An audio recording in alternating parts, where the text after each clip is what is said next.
এটা হচ্ছে একটা পেনের বক্স, কিন্তু এটার মধ্যে এখন একটাও পেন নেই।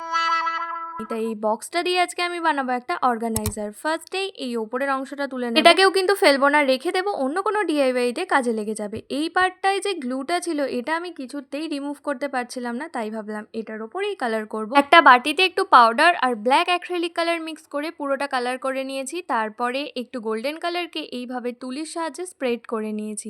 একটা পার্ট তো কালার করা কমপ্লিট, আর একটা পার্ট যে আছে সেটাকেও সেম ভাবে কালার করে নেব। আর সাইডগুলো আঙুলের সাহায্যে এইভাবে একটু বর্ডার দিয়ে দেবো।